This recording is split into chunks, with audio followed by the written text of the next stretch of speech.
What if I told you that millions of people struggle with their mental health every day, yet many are afraid to ask for help? Why? Because of stigma. Today, we're breaking down why mental health stigma exists, how it affects people, and what we can do to stop it, together. Let's get started. Breaking the stigma around mental illness. Mental health stigma isn't just a minor inconvenience. It's a barrier that stops people from getting the help they need. It can be social, like when someone is judged for going to therapy. It can be self-inflicted, where someone feels ashamed of their own struggles. And it can be institutional, where healthcare systems fail to provide proper support. So where does this stigma come from, and why does it still exist? Centuries ago, mental illness was feared and misunderstood. People were locked away in asylums called crazy, or even accused of being possessed.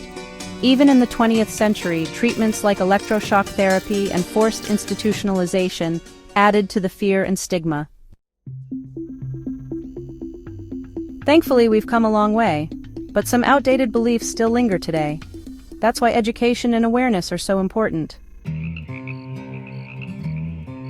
Think about this. If someone breaks a bone, they go to the doctor, no questions asked. But when someone struggles with depression or anxiety, they might feel ashamed to ask for help. This leads to increased suffering, isolation, and even serious health risks. Only 43% of adults with mental illness receive treatment. Workplaces lose billions in productivity due to untreated mental health issues. Families suffer in silence, and in some cases, stigma can cost lives. Hollywood often gets it wrong. Think about how many movies portray people with mental illness as dangerous or unstable. These portrayals feed the fear and misunderstanding. But there's hope. Some shows and films are starting to get it right, helping to normalize mental health conversations.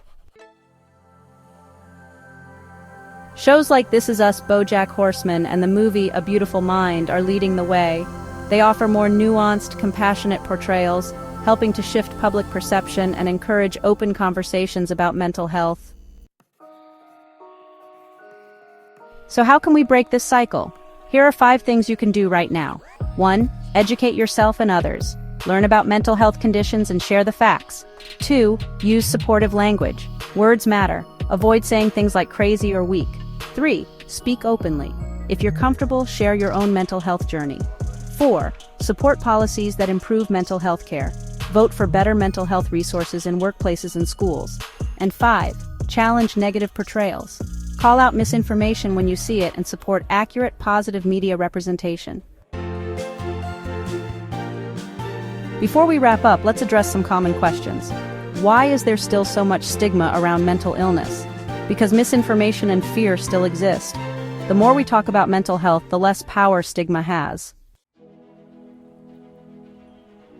It prevents people from seeking help. Many are afraid of judgment from family, friends, or even their employer.